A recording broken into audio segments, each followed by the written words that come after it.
Globalization and free trade won the day for decades. National governments made deals and opened borders to goods and capital, though not without skeptics and, in some cases, massive protests. It led to remarkable growth, but also real problems such as growing inequality. Rana Foroohar is global business columnist and associate editor at the Financial Times and global economic analyst for CNN. Her new book diagnoses what happened and offers a sober analysis of what should come next. The book is called Homecoming: The Path to Prosperity in a Post-Global World. And Rana Foroohar joins us now from Midtown Manhattan in New York City, and it's great to have you on our program. How are you doing tonight? Oh, I'm doing great. Thank you for having me. It's a pleasure. Let's start with a bit of a checklist here as I set up this first question. Canada, like America, has had stagnant wages for about a half a century. We've got runaway home prices certainly here since 2015 anyway. We got high inflation, particularly when it comes to food and fuel and rent. Unemployment levels are pretty low, which is good. But the governor of the Bank of Canada has told Canadian business leaders, don't raise wages, because he's worried that could exacerbate inflationary pressures. And of course, most young people today can't save nearly enough money to buy a home. So, question, who exactly is the current economy working for? Well, it's working basically for the top 10% of the population that owns about 85% of all the stock. Asset prices have been going up, as you pointed out. And that's because we've had 4 decades of what I would call a kind of a fake growth, a financialized growth, a saccharine kind of growth that was basically about interest rates being kept low, globalization, outsourcing jobs to the cheapest places, wages being flat, and people for a while feeling like they had more money in their pockets because the price of consumer goods was going down. But, cheap flat screen televisions never made up for the fact that all the things that make us middle class, as you mentioned, housing, in my country, healthcare, education, everywhere, these things have been rising at triple the core inflation rate even before this latest bout of inflation over the last couple of years. So really, the economy works for the minuscule amount of the population that owns most of the assets. But as you point out, it's not working for everyone else, and in particular, it's not working for people that make their money from a paycheck. We were assured by both Democrat and Republican presidents, and frankly, in this country too, by both liberal and conservative prime ministers, that this would all be good for us. Why did it turn out not to be the case? Well, it's a great question. What we're talking about, this problem of rising prices, stagnant wages, a sense that the economy simply doesn't work not only for the working class, but for the middle classes, this has been part of what I would refer to as neoliberal globalization over the last half century. That's really been the economic underpinning on which policy decisions, not just in the U.S. and Canada, but in many developed countries, and indeed many developing countries, have been made. This idea of neoliberal globalization was predicated on the fact that if consumer prices were falling, if share prices were going up, then everything else was okay. It didn't matter whether you outsourced your industrial base. It didn't matter whether you let banks become too big to fail. All of the problems that we've seen. It didn't matter if you had supply chains that may be highly efficient, typically meaning that they're monopolized by a handful of companies and go to where labor is cheapest, but aren't particularly resilient. That didn't matter. But as we have discovered in the last, I would argue 10 to 15 years, really since the Great Financial Crisis and its aftermath, but very particularly since the pandemic and the war in Ukraine, we've discovered that the world is not flat, right? It does matter where you live. Place matters. And the global economy has become so disconnected from national politics that it's really caused, I think, a political crisis on both sides of the aisle in North America and in many other countries. Now, I notice in the book you say the line you just used, which is the world is not flat, which, if I may say, is kind of a direct poke at Tom Friedman from the New York Times, who, of course, had the book out saying the world is flat. A, have you heard from him? Yeah. And B, do you know what he thinks of your book and your use of his expression? Great questions. I certainly know Tom. I respect his work. But the context for this is that he was so good at writing about the old world of globalization that the title of his book, The World is Flat, became a kind of a shorthand for what I'm talking about, this very neoliberal, financialized, tech-driven globalization. And that actually peaked between 2003 and 2007, and that's right in the middle of when Tom wrote the book. It came out in 2005.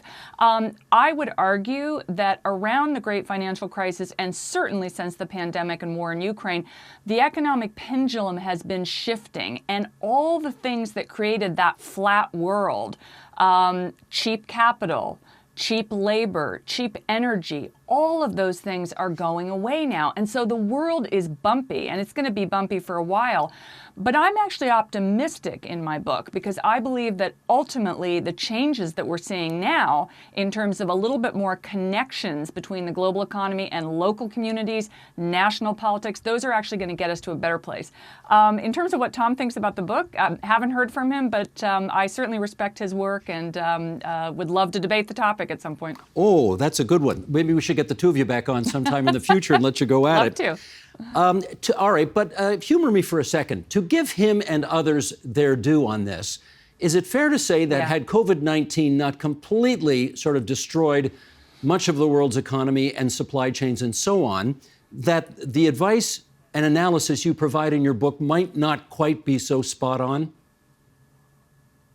No, I wouldn't argue that at all. In fact, the changes that I'm talking about actually began to take shape not only before the war in Ukraine or COVID, but even in some cases before the great financial crisis. So let's take a step back. If you look at this conventional globalization, the world is flat. The system that we're talking about that allowed us to put capital, goods, labor wherever was most convenient and productive for companies, not necessarily for individuals, but for companies to do so, that did indeed create a great amount of global wealth. In fact, more global wealth than really ever before in economic history, at least recent recorded history. But it also did something else. It created a tremendous amount of inequality. In-country inequality rose in almost every country. And that's why you began to see the more fractious politics that you did on both the left and the right, because you had large swaths of the population living, in some cases, in entire communities that were wiped out. I grew up in the rural Midwest in Indiana, in the U.S. I saw through the 80s and the 90s and the early part of the 2000s the result of trade policies that literally wiped out entire factory towns, entire farming communities within a few years. And then you start getting deaths of despair, opioid addiction, all those problems that are really about place-based economics. And what's so amazing is that the policymakers that made these decisions thought place didn't matter. They really thought that it was fine to create jobs anywhere at a global level as long as some were being created, and that it didn't matter where you were in the world. The world was flat. But as we've discovered, that's not the case at all. And I try to tell this story through real human beings and real communities and companies in the book. Coincidentally, we had your friend Joe Stiglitz on this program a couple of weeks ago, and he too, I think, is from Indiana, and certainly talked in his most recent book about what's happened to his old hometown of Gary, Indiana. Let's pursue this a little bit. I'm going to read an excerpt from your book, and then we'll dive in and pull some questions out of that. Sheldon, if you would, let's bring up the graphic here with this excerpt from Homecoming. A large and growing body of research has shown that productivity, that is, the value each worker creates within the economy, tends to decline in markets with rapidly expanding financial sectors. The industries most likely to suffer are those that require a very long-term outlook, like advanced manufacturing. Wall Street wants profits today, not in 10 years or even 5. And yet most of the new technologies that require investment today won't pay off for a decade. Financialization encourages public companies in particular to use their ability to raise money in the capital markets not to invest in research and development or worker salaries, but in cutting costs, which has, over the last 4 decades, resulted in offshoring to cheap labor countries and engaging in share buybacks, the process by which companies buy back their own shares in order to limit the amount of shares on the market, thus artificially raising their price. Okay, lots to get through here, Rana. Let's start with productivity. Canadian workers lag behind American workers, we're constantly told, when measuring productivity. And the question often comes when we have economists on this program, for example, how do we get Canadian workers to be more productive? My question for you is that the right question to ask? In a word, no. It's interesting because just a few days ago, the International Labor Organization actually came out with a study. I did a column on it, in fact, in the Financial Times, looking at nominal wage growth and the connection to productivity versus real wage growth and the connection to productivity. And the upshot is that in North America, and indeed in most G20 countries, there has been a disconnection between growing worker productivity and what workers actually get paid in this, basically in the turn of the century. So since 1999, workers, as they have gotten more productive, no matter how much that's been, have not been seeing the wage growth from that. So that's really, really unique. You know, if you go back to the 80s or even to the early 90s, if workers did become, in fact, more productive, they would get higher wages. But that's not happening now. That link is broken, and it's difficult to create tight causalities when issues are so complicated. But there is a lot of correlation, a lot of research to show that financialization, this process of essentially investing in share buybacks, which are, it's a kind of a parlor game in a way of pushing a share price up. A company takes their excess cash that might go into, say, worker training or putting a new factory somewhere or coming up with a long-term project that could really change things in an economy, and instead they use it to buy back their own shares on the open market, which actually artificially inflates the price. Doesn't change what anybody's doing in the real world, but it changes things in the markets.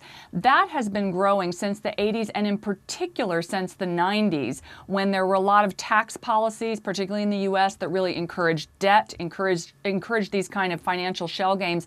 And so over that time, you began to see, not just in the U.S., but in many developed countries, share buybacks and financial sort of tricks going up, up, up, up, up, and the actual amount of research and development money going into Main Street going down. So essentially, not only is the link between productivity and wages broken, but the link between a good stock and a good company is broken.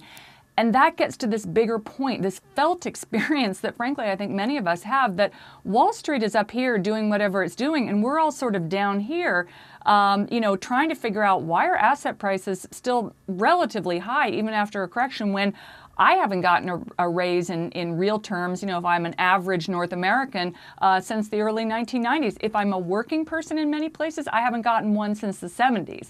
So something is deeply broken here, and it's that we're incentivizing the wrong things. Well, okay, play that out for us to its logical conclusion then, and tell us why it's a problem and where we end up if we incentivize these share buybacks as opposed to reinvesting in research and development or people. Sure. Well, you end up in a place where global companies are doing very, very well, and the people that run them, that's a handful of people, are doing very, very well, and everybody else not so much. There's a piece of research in my book, actually, that looks at who the major beneficiaries in terms of the share of the overall wealth pie have been in the last 40 years. This is UN research. It's actually multinational companies, many of them in North America, and the Chinese state, because that was the bargain. U.S. companies, multinational companies in developed countries sent capital and sent jobs to cheap labor regions of the world, China being the largest among them, and jobs were created there at very cheap wages. Companies got rich. They spent a lot of money buying back their own shares and paying the C-suite more money. But those middle-income jobs, particularly in the manufacturing sector, in the industrial sector, didn't grow. And as somebody that grew up, I was in factories all the time. My father was an engineer. He ran factories in the Midwest that were in the Detroit supply chain. You need manufacturing to iterate and to innovate. That's how Taiwan actually captured 92% of the world's semiconductor industry. They started making them, and then they got better and better and better and worked up the food chain. We had an idea, particularly in the U.S., that everybody in the country could somehow be a software engineer or a banker or a burger flipper, and that was going to be okay. But in rich countries, most of the economy is about consumer spending. So you asked me to play this out to the natural endpoint. Well, if you have a 70% consumer spending economy and people haven't gotten a raise in real terms since the early 1990s, at some point the math stops working and the politics stop working, and that's where we are now. Okay, but I remember the story in your book, and I can't remember the labor leader's name, but he was in conversation with somebody who said, don't you worry, free trade is ultimately going to be good for all workers 3 or 4 generations from now, after jobs have spread out all over the world, and then workers in other less developed countries see their wages and living standards raised, and then by then everybody's going to be better off. Now, is that still the deal we're making, and how does it look today? Well, it's a great point. You're referring to an interview that I did a few years ago with the late labor leader Richard Trumka, who passed away a couple of years ago. He was the head of the AFL-CIO in America, the largest labor union. And yeah, it was an incredible story. And, you know, this is actually worth thinking about deeply, because he told me that a policymaker from the Clinton administration had come to him and said, look, we know that globalization, neoliberal globalization, is going to kill labor, not just in the U.S., but in other countries where wages are relatively high. And he said, well, yeah, it is. You know, how long is it going to take to get back to normal? And this policymaker said 3 to 5 generations. And this is how economists think. They plug human beings into an algorithm and come up with 3 to 5 generations. Well, guess what happened during that time? You got the hollowing out of the Rust Belt. You got the rise of Donald Trump. You also, on the other side of the coin, you got the rise of Bernie Sanders. You get more extreme politics. You get decoupling and deglobalization, not only for good reasons, which I'll get to in a moment, but for negative reasons, which is more fractious politics, trade wars, etc.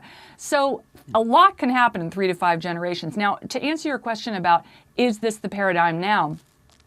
It's interesting because, as I said earlier, even before the pandemic and the war in Ukraine, you were actually seeing certain kinds of jobs that had been outsourced to Asia begin to come back, and the economy, the global economy, to become a bit more regionalized.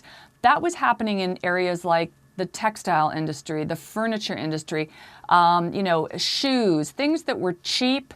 And we suddenly realized, gosh, does it really make sense to tote these cheap, heavy products thousands of miles through geopolitically contentious areas like the South China Seas, emitting tons of carbon, spending a lot on energy, which of course is no longer cheap? And a lot of CEOs were beginning to say no.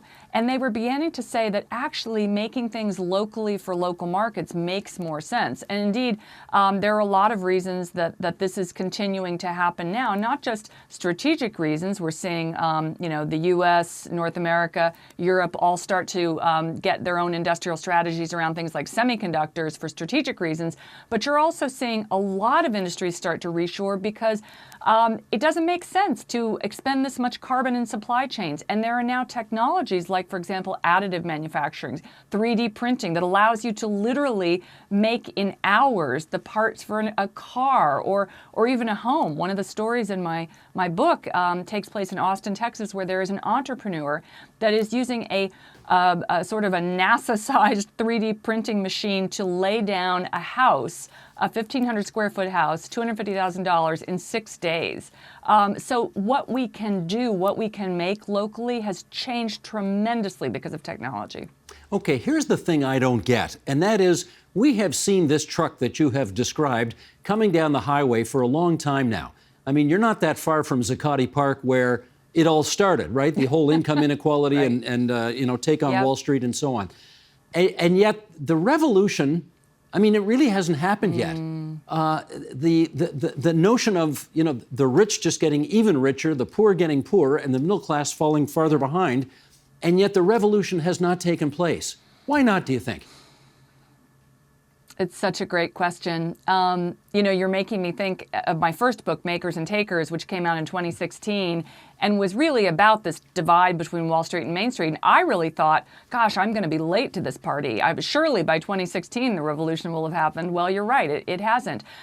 I would argue that actually that's because central bankers all over the world, led by the U.S. Federal Reserve, have really pulled out the big guns since the financial crisis and just spread money around in ways that we can't even imagine. I mean, there has been a record global money dump following the financial crisis, and then again, more fiscal and monetary stimulus following COVID. So there's a blanket of money out there, and we've kind of been riding the wave of that money for some time.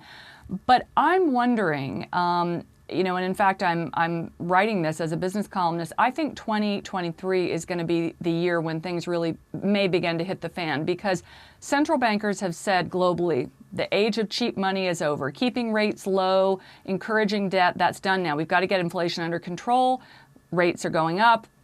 This idea that you can just do a money dump and paper over existing problems is done. In fact, it's not working right now. We can see, because even with the modest amount of wage inflation we have, the price of a home in the U.S. year on year, if you count increases in interest rates and just the frothy market, is the average mortgage carry is up 71% December year on year. It's stunning. So we really are at a breaking point. But the other thing that I would say is that we're beginning to see, and this is really the deeper shift, a new generation of workers and voters. Younger people are now the largest voting bloc and working bloc in most OECD nations, and they don't have any assets to protect. They have grown up in a structurally declining job market. They have record amounts of debt. They don't have anything invested in the old system. And I think that as they began to vote in greater numbers and really begin to challenge the boomers, I think you're going to see the old system change pretty quickly. Also, to be frank, politics are changing it already. I mean, we are realizing with U.S.-China decoupling, with Russia's war in Ukraine, we need to be regionally more resilient and sufficient in key areas like clean energy, like lithium batteries, like semiconductors. Every nation is thinking about this, and I can't see that changing anytime soon. Does the future therefore look more protectionist with more trade barriers happening? It's a good question. Certainly you've seen tariffs go up. It's interesting, in the U.S. you've seen, under Donald Trump, you saw Bob Lighthizer, the USTR, put in record tariffs against China. And the Biden administration has largely gone down the same path. But here's what's really, really different now. You're starting to see the U.S. and Europe think seriously about industrial strategies. And what do I mean by that? What I mean by that is connecting the well-being of national voters and workers to the global economy. I think one of the really huge problems of the last half century is that the global economy became kind of an end in and of itself for the technocrats and the very wealthy elites that were benefiting from it. And a lot of people on the ground were thinking, well, wait a minute, is this really working for me? Countries are now beginning to think, how can we be more self-sufficient in crucial products? But that's making them think, how can we create a manufacturing base that actually connects to the high-tech industry and to big data and pushes us ahead strategically in high-growth industries, and thus does create better jobs? Countries are beginning to think about reforming education. Even despite some protectionism, you're seeing new alliances, as with the U.S., Mexico, and Canada around EVs. I think it's great, these new alliances, and I think that in many cases they're better thought out than some of the trade deals of the past. I am hopeful that the EU and the U.S. and North America together can start to really come onto the same page with industrial strategies about crucial supply chains, because the more demand that you can create between like-minded partners, the better it's going to be in terms of creating a better future for everyone. Well, I asked the question, obviously, because you're talking to a country right now which is 1/10 the size of the one you're from, and where if protectionist trade barriers go up, and other non-tariff barriers, we're in trouble, because 90% of what we sell is to you. So how should Canadians regard this new sort of post-global world that you're describing? I actually think that Canada is in a really great place in a lot of ways in this world. It may not seem like it if you think just about the stats you just laid out. But I think about deglobalization not so much as a 0 to 60 kind of change, but more about regionalization. And so what you want to be part of is a region that has food, fuel, and consumer demand. And that's North and South America together. I mean, it's even North America on its own. You could probably get there. But if you look at Canada, the U.S., Mexico, other Latin American countries, you do have that. You've got food, fuel, and consumer demand, and a bloc that can actually connect more deeply in a healthier way and really lift all boats around trade and manufacturing and services. You know, I would love to see, for example, a much deeper industrial strategy between Canada and the U.S. around things like the green transition. If you look at some of the intellectual property that is living in smaller or mid-sized Canadian companies and U.S. companies in the EV space, and then you look at the manufacturing capacity that still exists in many parts of the U.S., but also in Mexico and Latin America, you could get to a pretty robust industry pretty quickly, but it requires connecting those dots, and I think that that's where we're going to now. I wonder how often the global business columnist for the Financial Times gets called a socialist by people who read her work. Well, it's sort of a joke at the FT, actually. We say that half of our readers are capitalists and the other half are socialists. You know, it's kind of a know thine enemy sort of thing. You know, the FT it's not the Wall Street Journal, right? You know, we're coming from a place of, you know, free markets are good, but fair markets are important. And what I have found, interestingly, in the last few years, you know, when I first joined the FT 6 years ago, yeah, I think some people thought, boy, she's really to the left. You know, if you look at where politics and where the world has gone now, I feel pretty much in the middle. If I look just at my own country, I could look at a politician like, say, Elizabeth Warren, who's, you know, pretty hard left, and look at someone on the right like a Marco Rubio, senator from Florida, and there's not a whole lot of air between what those two politicians would recommend in terms of industrial policy for this country, for the U.S. So I think that we're actually getting to a place where on either side of the aisle, it's just hard to look out at the system and say, yeah, this is great for anybody except for a small handful of elites. Well, here's the big overarching question, and that is, democracy, of course, is the worst form of government ever tried, except for everything else that may have been tried from time to time, as everybody well knows. Yeah. But democracy demands elections, you know, fairly frequently. You have them for your national situation every couple of years. We tend to have them every 4 years here. Corporations want profits not even 4 years down the road. They want them now. They want them by the next quarter. How do you build a new system that takes into account the need for long-range thinking when economically and politically we are so focused on the here and now? You know, that is the $16 trillion question, if I look at the size of the U.S. economy. You know, there's not a silver bullet answer to that, but let me give you 2 or 3 things that I think are happening that are creating tailwinds for this process. For starters, we've seen the end of easy money. We are now at a point in the markets where as interest rates rise, as debt bubbles begin to pop, as you begin to see things like the collapse of the UK economy, the collapse of the crypto currency company FTX recently, and the bringing down of that whole risky sector, you're beginning, as Warren Buffett always says, to see as the tide pulls out who's been swimming without their shorts on. So we are going to get some pain in the markets, and typically when you get challenges like that, that's actually when you get reform. And this time around, it's not going to be like in '08 because the central bankers don't have the firepower to come in and just paper over the problems. So that's one tailwind. The other thing is you have a deep conversation going on in many parts of the world about, do we want shareholder capitalism or do we want stakeholder capitalism? Do we want something that enriches communities as a whole?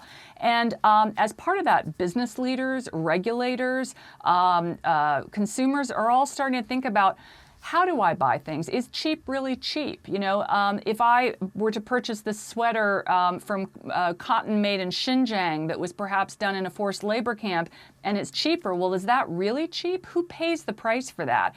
And so slowly but surely, we're beginning to see new rules coming down the pike around things like carbon emissions, for example. The Inflation Reduction Act, which was, you know, the cleverly named climate bill that was passed by the Biden administration, is really about starting to track supply chains and see what's the price of cheap? What's the carbon price of cheap? What's the labor price of cheap? And these kinds of regulations are happening in many countries. And I suspect that over the next few years, maybe in a decade, maybe in 2 decades, you're going to get to a point where you're going to have a kind of a nutritional label that is on products and even on companies that is going to give the consumer a much sharper view of what they are actually buying and what the real cost of that product is. And then the final thing that I would say is that we in North America and in rich countries in general, we often think that we're sort of pulling all the strings. China is a major driver of this new world. Even before the Trump administration, if you go way back to 2015, China put out a report called the Made in China 2025 plan, and it was basically saying, look, we have enough consumers in our own country and region that we want to now produce for ourselves. We want to own our own supply chains. We want to be more regionalized. So we are decoupling. We want to be free of Western technology within the next few years. That's happening no matter what the US or Canada or Europe does. And that's going to be a powerful force in this new, more regional world. Well, as you've said, the world is not flat, and neither was that conversation. That was really fascinating. I want to thank Rana Foroohar for joining us on TVO tonight. The book is called Homecoming: The Path to Prosperity in a Post-Global World. We're grateful for your time. Thank you so much for having me. The Agenda with Steve Paikin is made possible through generous philanthropic contributions from viewers like you. Thank you for supporting TVO's journalism.